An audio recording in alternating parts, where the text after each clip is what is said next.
నమస్తే welcome to our channel. YCP అధినేత YS Jaganmohan Reddy కార్యకర్తలకు ఎవరు ఇబ్బంది పెట్టినా, ఎక్కడ అన్యాయం జరిగినా, ఆఫీసర్స్ ఏ ఇబ్బంది పెట్టినా సరే డిజిటల్ బుక్లో నమోదు చేసుకోండి అంటూ మొన్న ఇటీవల ఆయన డిజిటల్ బుక్ వెబ్సైట్ని లాంచ్ చేయడం చూసాం. మరి ఇదే డిజిటల్ బుక్ వెబ్సైట్లో మాజీ మంత్రి విడుదల రజనీ పైన నవతరం అధ్యక్షుడైనటువంటి రావు సుబ్రహ్మణ్యం ఫిర్యాదు చేయడాన్ని ఏ విధంగా చూడాలి? మరి జగన్మోహన్ రెడ్డి దీనిపైన స్పందిస్తారా? మరి నవతరం అధ్యక్షుడైనటువంటి రావు సుబ్రహ్మణ్యం గారు 2022లో చిలకలూరుపేటలో మా పార్టీ ఆఫీస్ పైన, అదేవిధంగా నా ఇంటి పైన మాజీ మంత్రి విడుదల రజనీ అనుచరులు దాడి చేశారో ఆమె పైన యాక్షన్ తీసుకోవాలంటూ ఈ ఫిర్యాదు రావడాన్ని ఏ విధంగా చూడాలి తెలుసుకునే ప్రయత్నం చేద్దాం. దీన్ని విశ్లేషించడానికి మనతో పాటుగా ఉన్నారు సీనియర్ జర్నలిస్ట్ దుర్గకుమార్ గారు. నమస్తే సార్. సార్, ఏదైతే జగన్మోహన్ రెడ్డి ఇటీవల డిజిటల్ బుక్ని తీసుకొచ్చారో అందులో మాజీ మంత్రి అయినటువంటి విడుదల రజనీ గారు నా పార్టీ పైన, నా ఇంటి పైన దాడి చేయించారు అంటూ నవతరం అధ్యక్షుడు రావు సుబ్రహ్మణ్యం గారు ఫిర్యాదు చేయడం, మరి ఈ ఫిర్యాదును స్వీకరిస్తే కార్యకర్తలకు కూడా నమ్మకం పెరుగుతుందంటూ ఆయన చెప్పడం, మరి మొత్తానికి జగన్మోహన్ రెడ్డి ఈ ఫిర్యాదును స్వీకరిస్తారంటారా? ఆల్రెడీ లాంచ్ చేసేటప్పుడే చెప్పారు, మేము అధికారంలోకి వచ్చిన తర్వాత మేము ఏ ఫిర్యాదులు అయితే వచ్చాయో వాటిని చూసి యాక్షన్ తీసుకోవడం జరుగుతుంది అని. మరి మొత్తానికి ఇప్పుడు ఏదైతే చిలకలూరుపేటలో రజనీ గారు ఈ యాప్ను లాంచ్ చేశారో, లాంచ్ చేసిన కొద్దిసేపటికే ఆమె పైన మళ్ళీ ఇటువంటి అభియోగం రావడం, ఇటువంటి ఫిర్యాదు రావడం ఏ విధంగా చూడాలంటారు? ఇప్పుడు అది వాళ్ళు ప్రభుత్వంలోకి వస్తే తీసుకునేది వేరే మాట, ఇతరులైతే. ఇప్పుడు ఆమె పార్టీలో చాలా ముఖ్య నాయకురాలు, తర్వాత మాజీ మంత్రి. చిలకలూరుపేటలో గతంలో స్వయంగా వైఎస్ఆర్సీపీ కార్యకర్తలు కూడా జగన్మోహన్ రెడ్డి గారికి ఆమె మీద ఫిర్యాదు చేశారు. ఆమె ఇదే దౌర్జన్యం చేస్తుంది, పోలీస్ స్టేషన్లో మమ్మల్ని పెట్టి కొట్టిస్తూ వాటిని వాట్సాప్ ద్వారా కూడా చూసిందని కూడా ఫిర్యాదులు అందినాయి. అంటే ఇప్పుడు మీరు చెప్పినట్టు నవతరం రావు సుబ్రహ్మణ్యం గారు చెప్పినట్టు ఆయన అది ఒక రాజకీయ పార్టీ, చిన్నదో పెద్దదో ఆయన ఒక ఆశయం కోసం పోరాడుతున్నాడు. పార్టీ పెట్టుకునే హక్కు ఎవరికైనా ఉంటుంది, భావ ప్రకటన స్వాతంత్రం అందరికీ ఉంది కదా, అది ఆయనే చెబుతాడు కదా. ఆ మాత్రం లేదా రఫా రఫా అని అమ్మవారి జాతరలో కోసినట్టు కోసేయాలని, అది పలానా సినిమాలో ఉందని కూడా చెప్పాడు కదా. అట్లాగే ఆయన ఒక చిన్న పార్టీ పెట్టుకున్నాడు. ఆ మాటకు వస్తే వైఎస్ఆర్సీపీ పార్టీ కూడా జగన్మోహన్ రెడ్డి గారు వేరే వాళ్ళ దగ్గర కొనుక్కున్న పార్టీ, అది ఆయన పెట్టింది కాదు. అట్లాగే ఒక గొర్రె పొట్టేలు పిల్లని కొనుక్కున్నట్టు కొని పెట్టి పెంచుకున్నాడు. ఆయన సొంత పార్టీ ఆయన ఇంటి మీద, ఆఫీస్ మీద, కారు మీద కూడా దాడి చేశారు. 2022లో జరిగింది ఇది. అప్పుడు వైఎస్ఆర్సీపీ ప్రభుత్వం పవర్లో ఉంది, ఆమె మంత్రిగా కూడా ఉంది. అలాంటప్పుడు ఆయన ఫిర్యాదు చేసినా ఎవరు పట్టించుకోలేదు. ఇప్పుడు ఈయన ఆ యాప్ ఓపెన్ చేశాడు కాబట్టి దీని ద్వారా డిజిటల్ బుక్, దానిలో ఆయన ఫిర్యాదు చేశాడు. దీనికి ప్రభుత్వం ఉండాల్సిన అవసరం లేదుగా, సొంత పార్టీలో అంతర్గతంగా తీసుకునే వ్యవహారమే కదా. ఆయన ఇప్పుడు ఇంకో అంశం కూడా చెప్పారు సార్, ఇప్పుడు మీరు నాకు న్యాయం చేస్తే యాక్షన్ తీసుకుంటే కార్యకర్తలకు కూడా నమ్మకం వస్తుందని. మరి జగన్మోహన్ రెడ్డి దీన్ని ఏ విధంగా కార్యకర్తలకే కాదు మామూలు ప్రజలకు కూడా నమ్మకం కుదురుతుంది. ఎందుకంటే ఇప్పుడు ఇది ఆయన చేతిలో పని, సొంత పార్టీ చేతిలో పని. ఆమె గతంలో ఒక శాసనసభ్య సీట్ ఇప్పిస్తానని గుంటూరులో 6 కోట్ల రూపాయలు తీసుకున్న పంచాయతీ కూడా వాళ్ళు పార్టీలో అంతర్గతంగా పంచాయతీ చేసి 3 కోట్లు ఎవరి దగ్గర అయితే తీసుకుందో ఆయనకి ఇప్పించేసి 3 కోట్లు మాఫీ చేశారు. క్రషర్ యాజమాన్యం దగ్గర కూడా తీసుకుంది. తర్వాత వాళ్ళకి ఎవరైతే ఆ పోలీస్ అధికారి ఆయనకి సహకరించాడో జాషువా అనుకుంది, ఆయనకి ఇచ్చింది. తర్వాత పిఏ శ్రీనివాస్కు అతనికి ఒక 10 లక్షలు ఇచ్చింది. దాని మీద కేసు బుక్ అయితే అతను అరెస్ట్ చేయకుండా కూడా కారులో పెట్టుకుని తిప్పుతూ కాపాడింది, ఇంటి దగ్గర ఉంటే అరెస్ట్ చేస్తారని. అట్లా నేరస్తుల్ని కొమ్ము కాసి కాపాడటంలో రజనీ అన్వేషణ చెయ్యి అందరికీ తెలుసు, జగన్మోహన్ రెడ్డి గారికి కూడా తెలుసు. అసలు ఆమెకు అక్కడ సీట్ కూడా ఇవ్వద్దని కూడా పెడితేనే కదా గుంటూరు పంపించారు. కాబట్టి ఇప్పుడు రావు సుబ్రహ్మణ్యం గారు చేసిన ఫిర్యాదు మీద కనుక ఆయన అంతర్గతంగా వాళ్ళ పార్టీ ద్వారానే విచారించి జరిగితే కనుక మేము చర్య తీసుకుంటాం, ఇలాంటి వ్యక్తిని పార్టీ నుంచి బహిష్కరిస్తున్నాం అని చెబితే కార్యకర్తల్లోనే కాదు జనబాహుళ్యంలో కూడా తమ్ముడు తనవాడైనా న్యాయం చేయమన్నారు పూర్వం. ఇప్పుడు తమ్ముడు తనాడిచి అయితే పంచాయతీ పెట్టి ఆయన అన్నే కావచ్చు, కానీ చేసిన తప్పుకి అయితే శిక్ష వేయాల్సిందే కదా. అంతేగాని చేసిన అతను నా తమ్ముడు కాబట్టి శిక్ష వేయలేదు అంటే అతను పెద్ద మనిషి కాలేడు కదా ఆ ఊరికి.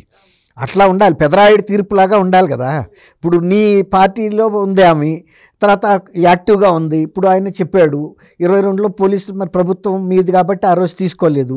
ఇవాళ ప్రభుత్వంలో లేకపోయినా ఆమె మీ పార్టీలో అయితే ఉంది, నువ్వు చర్య తీసుకోవడానికి అభ్యంతరం ఉంది. ఆయన మళ్ళీ గవర్నమెంట్కి కూడా ఫిర్యాదు చేసి కేసు రీఓపెన్ చేయించుకుంటే చేయించుకుంటాడు. చేయించుకోగలిగితే అది వేరు. కానీ ఇప్పుడు ఆమె వాళ్ళ పార్టీలో ఉంది, వాళ్ళే ఇలాంటి వేదిక ఏర్పాటు చేశారు కదా, ఇలాంటి గ్రీవెన్సెస్ ఎవరికున్నా మా దగ్గరికి రండి, మేము ఇట్లాంటి ఎవరి మీద ఆగాయిత్యాలు జరిగినా మేము హాజరవుతామని.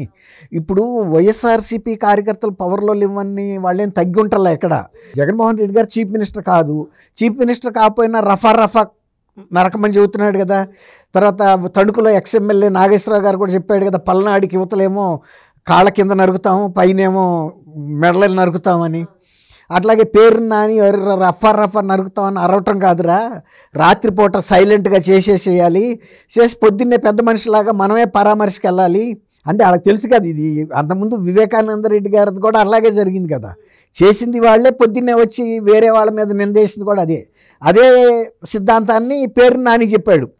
లోకల్ వాళ్ళకి ఇంకా అర్థం కాదేమో, మీరు అరవటం కాదురా రఫా అని, దాని వల్ల పార్టీకి వచ్చే లాభం ఏం లేదు, రాత్రిపూట సైలెంట్గా చేసేయండి, పొద్దున్నే మనమే వెళ్దాం. వెళ్ళి అది ముత్యాల ముగ్గు సినిమాలో కూడా మీరు చూసి ఉండరు, మేము డిగ్రీ చదువుతున్న రోజుల్లో అది రిలీజ్ అయింది. అందులో రావు గోపాలరావు విలన్ను, అతను ఇలాగే చేస్తాడు, ఎవరి దగ్గర డబ్బులు తీసుకుని కిరాయి హంత ఒకటి అనమాట, అన్నీ చేస్తాడు. అతను చేయలేని పని అంటూ ఏం లేదు. పెళ్ళిళ్ళు చెడగొట్టతాడు, పెళ్ళిళ్ళు కుదురుస్తాడు, షిప్పులు ముంచుతాడు, పదవులు ఇప్పిస్తాడు, మెడికల్ సీట్లు ఇప్పిస్తాడు, అన్ని డబ్బులే. ఇట్లాగే అతను ఒకడు ఇతనితో మాట్లాడుకుంటే ఆయన లేపుతారు, లేపి ఎవరికి దగ్గర పడుకోబెడతారు, ఆడికి ఎవరైతే శత్రువు ఉండాడో ఆడ మేనల్లుడు పక్కలోకి తీసుకెళ్ళి పడుకోబెట్టి వచ్చేస్తారు. అది ఆ కేసు ఏమవుతుంది, పొద్దున్నే పోలీసులు ఆడి మేనల్లుడిని పట్టుకుంటారు. ఈ పెద్ద మనిషి కూడా పొద్దున్నే అనుయాయులు ఉంటారు కదా అటు ఇటు నక్కల్లాగా, వాళ్ళని ఎమ్మడి పెట్టుకెళ్ళి పరామర్శిస్తారు. అట్లాగే ఇప్పుడు ఈ తీరు కూడా పేరు నాని చెబుతుంది, ఏమంటున్నాడు, సైలెంట్గా చేసేయండి, రఫా అని అరవద్దు, మీరు స్మూత్గా చేసేయండి, పని అవజేయండి. అది పార్టీ అధ్యక్షుడే చెప్పినప్పుడు ఇవాళ పార్టీ కార్యకర్తలు కూడా వాళ్ళే అఫెన్స్లో ఉంటున్నారు ఇతరుల మీదకి. మేము అధికారంలో లేవని వాళ్ళు తగ్గట్లేదు, ఇలాంటి నేరాలు ఘోరాలు చేయటంలో నంబర్ 1గా ముందుకు వాళ్ళే వస్తున్నారు, దౌర్జన్యాలు చేయటంలో. ఇవాళ కూటమి నాయకులే తగ్గి ఉంటున్నారు, ఎందుకంటే గత 5 ఏళ్ళుగా వాళ్ళు అణిగి బతికారు, ఇంకా అదే ఇదిలోనే ఉంటున్నారు వాళ్ళు. రెండోది క్రమశిక్షణ కూడా మెయిన్. ఇప్పుడు చంద్రబాబు నాయుడు గారు కూడా వాళ్ళ సొంత ఎమ్మెల్యేస్కి కూడా సొంత ఎజెండాలతో మీరు అసెంబ్లీలో కనుక ఎవరి మీదన్నా కనుక వ్యక్తిగతమైన విమర్శలు చేస్తే పార్టీకి నష్టం జరుగుతుంది, మీరు అది గమనంలో పెట్టుకోండి అని ఒక రకమైన హెచ్చరిక చేశాడు, ఒక సలహా ఇచ్చాడు. అంటే అదే గతంలో అయితే ఎవరి మీదన్నా కటు మాట మాట్లాడితే ప్రత్యర్థుల మీద చీఫ్ మినిస్టర్ కూడా బల్లలు జరిచాడు. ఈయన అట్ట చెప్పట్లేదు. సొంత శాసనసభ్యులు కూడా మీరు మాట్లాడేటప్పుడు గతంలో మీరు వాళ్ళ బాధితులైతే అయి ఉండొచ్చు, అయినా కూడా మీరు అట్లాంటి కఠినమైన మాటల్ని శాసనసభలో మాట్లాడితే ప్రజల ముందు అంత మంచిగా ఉండదు, పార్టీకి కూడా ఉందాతనంగా ఉండదు అని చెప్పాడు. గతంలో ఆ పరిపక్వత ఎక్కడుంది వైఎస్ఆర్సీపీ నాయకులకి? వాళ్ళు ఇప్పుడు జగన్మోహన్ రెడ్డి గారు ముఖ్యమంత్రి కాదు, ప్రతిపక్ష నాయకుడు కూడా కాదు, అయినా కూడా రఫా కోయమంటున్నాడు కదా. అదే అక్కడ కూటమి నాయకులకి వైఎస్ఆర్సీపీకి నాయకులకు ఉన్న తేడా. ఇప్పుడు వాళ్ళే ఆ బుక్ ఓపెన్ చేస్తే డిజిటల్ బుక్లో 2019 నుంచి 24 వరకు జరిగిన అకృత్యాలు, దాష్టికాలు, ఇప్పుడు వివేకానంద రెడ్డి గారి హత్య గురించి కూడా ఎవరో ఒకళ్ళు ఫిర్యాదు చేస్తారు, ఆమె తరపున, సునీత తరపున. ఎవరైనా చేయొచ్చు, మనం పబ్లిక్ అయినా చేస్తారు కదా. చేసినప్పుడు ఎందుకు మీరు బహిరంగ లేఖ రాయరు అని అడిగితే బహిరంగ లేఖ రాయాలి కదా. నువ్వేమి చర్య తీసుకోకర్లేదు, నీ కూడా బాబాయే, ఆయనకి రాసిన ఆయనకి అసలు బంధువు కూడా కాదు, పబ్లిక్ ఇంట్రెస్ట్లో రాస్తాడు. అప్పుడు జగన్మోహన్ రెడ్డి గారు పబ్లిక్ లెటర్ రాయగలడా బహిరంగ లేఖ? సిబిఐ సార్ ఈ పులివెందుల జడ్పీటీసీ ఎన్నికలు అయినప్పుడు బ్యాలెట్ పేపర్ల మీద రాశారు సార్. అవును, అది రాశారు. ఇప్పుడు ఈ డిజిటల్ బుక్లో రాసి ఆ డిజిటల్ బుక్లో కంప్లైంట్ చేసిన వ్యక్తి ఒక బహిరంగ ప్రకటన ఇప్పుడు రావు సుబ్రహ్మణ్యం కూడా బయటకు చెప్పాడు కదా. అలాగే నేను జగన్మోహన్ రెడ్డి గారి డిజిటల్ బుక్లో వివేకానంద రెడ్డి గారి హత్య మీద జగన్మోహన్ రెడ్డి గారిని ఒక బహిరంగ లేఖ ఎవరికి, కేంద్ర హోంశాఖకి, సిబిఐకి, సుప్రీంకోర్టుకి, రాష్ట్రపతికి చేసి త్వరగా తేల్చండి అని అడిగాను అన్నప్పుడు ఆయన డిజిటల్ బుక్లో స్పందించాలి కదా. మీ ఫిర్యాదు నాకు అందింది, లెటర్ రాశాను, ఆ లెటర్ కాపీని కూడా డిజిటల్ బుక్లో పెట్టాలి కదా. అది అప్పుడు జనంలో నమ్మకం వస్తుంది. జగన్మోహన్ రెడ్డి గారు డిజిటల్ బుక్ అనేది ఏదో నామమాత్రంగా పెట్టలేదు, ఎటువంటి ఫిర్యాదు వచ్చినా సరే దాని మీద స్పందిస్తాడని. ఇప్పుడు ఆయనకు పోయేదే ఉంది, ఒక తెల్ల కాగితమే కదా లెటర్ రాస్తే, అంతే కదా. డిజిటల్ బుక్లో దాన్నే లోడ్ చేసేస్తే చూస్తారు ప్రజలందరూ, ఏం రాశాడు, ఎంత లోపల ఆ చర్య తీసుకోమన్నాడు, దానికి ఆయన కూడా వెళ్ళి స్టేట్మెంట్ ఇవ్వడానికి సిద్ధంగా ఉండాలని చెప్పాలి కదా. ఎందుకంటే ఫస్ట్ అందిన వార్త ఆయనకే, ఆ రోజు ఎన్నికల ప్రణాళిక గురించి ఉమ్మారెడ్డి వెంకటేశ్వర్లు గారు వాళ్ళంతా మీటింగ్లో ఉన్నారు ఇక్కడ. అప్పుడు అట్లా తను విశ్వసనీయతను ప్రూవ్ చేసుకోవాలి, నిజాయితీని చేసుకున్నప్పుడు ఖచ్చితంగా డిజిటల్ బుక్లో ఎవరైనా కంప్లైంట్ చేస్తారు. ఇక ఆ డిజిటల్ బుక్లో కంప్లైంట్ చేసిన ఇదివరకు విడుదల రజనీ మీద అనేక కంప్లైంట్లు వస్తే కూడా ఏమి చర్య అయితే తీసుకోలేదు కదా, ఆమెకు సీట్ కూడా ఇచ్చారు కదా.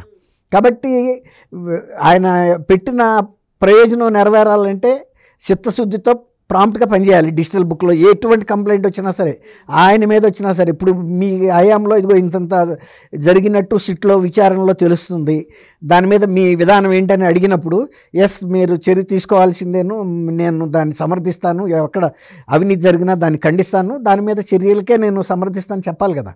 ఆ విధంగా బయటికి రావాలి, దమ్ముండాలి, ధైర్యం ఉండాలి. అంతేగాని ఏదో నామమాత్రంగా పెట్టాము గోడ పత్రికలాగా మీరేదో రాసి వెళ్ళిపోండి మేము చూడడం పట్టించుకోమంటే ఉపయోగం లేదు. డిజిటల్ బుక్లో ఇటువంటి ఫిర్యాదులు వచ్చినప్పుడు వాటికి స్పందించాలని, వాటిపైన యాక్షన్ తీసుకోవాలని, అప్పుడే కార్యకర్తలకైనా ప్రజలకైనా నమ్మకం వస్తుందని, మరి ఈ పని జగన్మోహన్ రెడ్డి చేస్తాడో చేయడో సందేహంగా ఉందని సార్ చెప్తున్నారు. మరో అంశంతో మళ్ళీ కలుద్దాం.